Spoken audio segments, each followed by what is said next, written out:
you learning number 5, the Minuet in G by Beethoven, which can be found in Suzuki Cello Book 3? Then this is the video for you. Hi, my name is Liz from Cellomoji.com, and I give you all the tools so that you can learn your songs on the cello. So this video is part of my slow play series where I am purposely playing through the songs slowly so that you can hear all of the melodies and the rhythms and how they fit together with the accompaniment. So I am purposely playing through this song at quarter note equals 60. This is definitely not the final speed, and I encourage you to work with a metronome so that you can stay nice and steady and count all the rhythms accurately, as well as increase the speed consistently all the way through the song. Keep in mind, this song, even though there are 2 parts to it, it is technically very similar, if not the same exact speed. This song is written in the key of G major, so hopefully you are reviewing your G major scale. At this point, when you are learning this song, hopefully you have learned how to play the 2-octave G major scale. Especially because this song goes up to the high G, which is in 4th position, it would be really good for you to learn how to play the 2-octave G major scale. Okay, so quickly, just to go over the very top octave of the G major scale. Basically, you are hopefully already comfortable with the 1-octave G major scale, which you end on this G here, 4th finger on the D string. You keep going until you hit the D on the A string. Now, after the D, you have to find a high E. So what I would do is I would slide my hand down until my thumb is hitting the curve of the neck. And then my first finger is going to feel a little bit like it's a little bit behind my thumb. But remember, your thumb really has to be in that curve. And also remember, we don't want to be resting our arm or our hand on the side of the cello. So if your first finger is down, it should feel a little bit behind your thumb, and that will be your high E. Then if you put your 3rd finger down, that's going to be the high F sharp. And then finally, if you put your pinky right down there, which means it's going to feel a little bit awkward, but you gotta get your hand clear of this side of the cello here. Remember, my thumb is still in the curve of the neck, and that's your high G. You can always check the high G with your open G.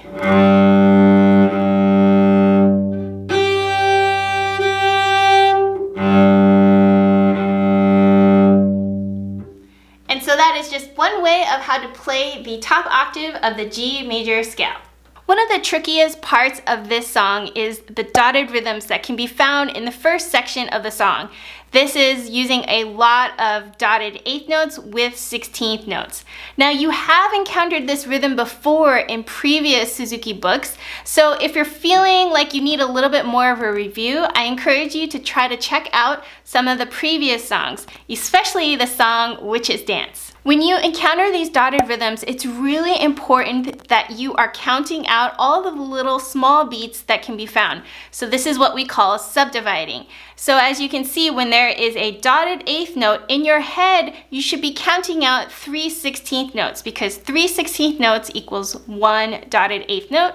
And then you're playing again on the 4th 16th note. So what I mean by that is every quarter note beat has 4 16th notes in it. You're holding out the first 3 of those 16th notes with the dotted 8th note, and then you're playing again on the 4th 16th note. So one way to think about it is, if you're looking at the beginning of the song, and if I am playing all of the dotted 8th notes as 16th notes, this is what it's going to sound like.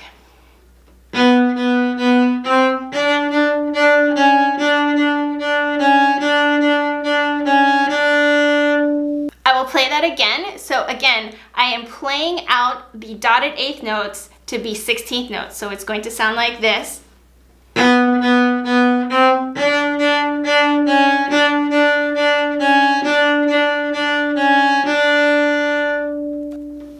Remember, after you play out the 16th notes, now you should understand what you're going to be hearing in your head while you're holding out the dotted 8th notes. So in slow-mo, it's going to sound like...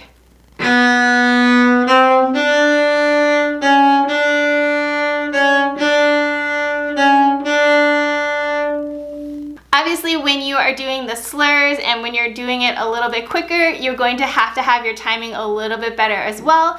But keep in mind, no matter which speed you're going at, whether it's a slow tempo or a fast tempo, you're still going to hear those subdivided 16th notes running in your head. The next tricky part to learn is to keep your bow moving through the slur while you are doing these quick changes in the rhythms as well as shifting. I would say start with measure 5 at first because you're in one position, and I would just say play that measure there so you can get used to playing the rhythm as well as having this super long slur.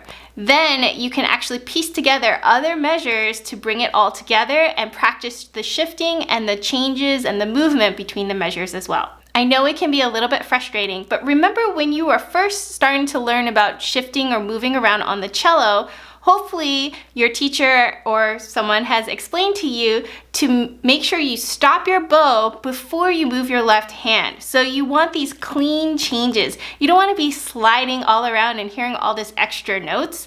And then when you are getting better and you have to put these shifts within one slur, all that means is you're trying to lessen the gap between the spacing, but you're still trying to keep it coordinated where your left hand is going before your right hand. It is nice in this music that they are putting the brackets in the music to show you where your hand is going to stay in the same position versus when you're going to have to move it. In measure 9, you can see that there are some alternative fingerings that are listed below the notes. They are often found in parentheses, and going forward, you're often going to see multiple versions of fingerings that you can pick from. I think it's a really good practice to learn how to play both sets of fingerings. But when it comes to fingerings, I usually like to say it'll be pretty obvious which fingering you prefer.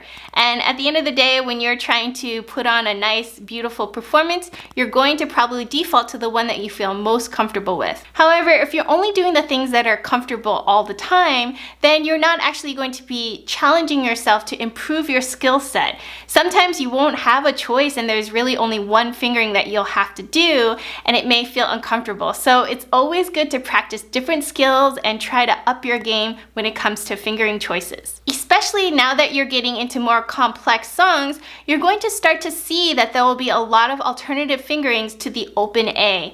As you probably already know from playing cello, sometimes the open A can sound a little bit harsh and brash, so that's why using a fingered A and finding that A with multiple fingers is going to be a good skill to build up. The shift in measure 10 can be a little bit tricky because of the 16th notes. You may think, oh my gosh, these are too fast. How am I ever going to time the shift properly? But remember, you're going to have enough time to get your hand to move down those 16th notes. Imagine that your arm is flowing down those notes rather than trying to do a sharp, abrupt motion with your left hand. Oftentimes, we think that we have less time than we actually do, and if you're just thinking that you're almost drawing an arc with your hand and you're just flowing naturally down, you're going to find that the momentum of your hand is going to be enough speed and you're going to nail those notes right in time. If you have to pause at first when you are learning the shift, then that is totally okay. Like I said before, it is always important to try to time it where your left hand is arriving before your right hand. If you really need to stop, put a pause in those 16th notes so that your left hand can get back into position before your right hand moves, then go ahead and do that. With more comfort level in that passage, you're going to find that gap becomes smaller and smaller, and soon you're just going to smoothly be able to run your hand right down. My suggestion on this too, don't overthink it too much. It is just a set of 16th notes and they are all running together. So what you want to do is just remain calm while you're playing this and just have your hand flow down. And yes, you are going to have to put a little bit of extra practice time perhaps in this passage if you don't get it at first, but it is not something to tell you to give up on cello or this is not your level. Just try to keep practicing it and you're eventually going to find your own timing. The trio is a super fun section of this song, and if you notice at the beginning it says più mosso, so that means that it will move a little bit faster than the first half of the song. But notice it's just a little bit. Too often, I find that most people try to really go through it quickly because they're like, oh, this is a lot easier and it'll make the bow strokes a lot easier. But I really want you to understand that you always need to maintain the heartbeat of the song. So that means you don't want to randomly pick just a tempo that has no relationship to the first half of the song.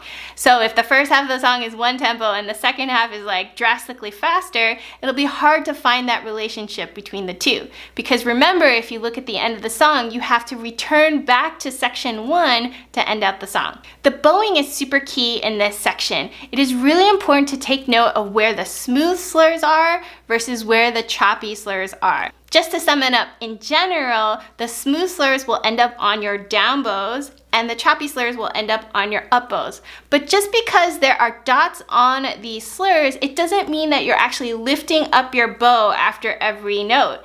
You can actually achieve these dots, these short notes, by letting your bow stay on the string and then you're just stopping your bow as you are traveling through the notes. Like I mentioned before, don't forget that at the very end of the trio, you have to do the da capo al fine, which are the letters that are found at the end of the song. All that means is you have to return all the way back to the beginning and play all the way through section 1 with no repeats until you see the words fine, which means the end. My last piece of advice is that it says con grazia at the beginning of the song, and that means with grace or gracefully. So you don't want these notes and these dotted rhythms to feel too heavy or clunky. You really want them to have a little bit of lift and lightness to them. And that also includes the dotted rhythms. Don't make them too sharp and be really careful about not making them into double dotted eighth notes. All right, so those are the tips that I have for Minuet in G. So now let's play through the Minuet in G by Beethoven. I will be taking all of the repeats as well as the da capo, and remember, I am playing this slowly, so hopefully you can play along with me. Here we go.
So there you have number 5, Minuet in G by Beethoven, which can be found in Suzuki Cello Book 3. If you have any questions that I haven't addressed in this video, be sure to leave them in the comments below. Also, give me a thumbs up if you're a fan of this slow play series, and also let me know if there's some other songs you'd like to see in this slow play series. Have you joined my newsletter? I love to send out a weekly newsletter that gives out some tips and news, as well as occasionally some great downloads that will really help you on your cello journey. I'll leave that link below in the description box. Check out the video on your screen right now for some other tutorials in my slow play series, and also some other videos that might help you in your cello journey. Thanks again for watching, and I'll see you guys in the next video. Bye!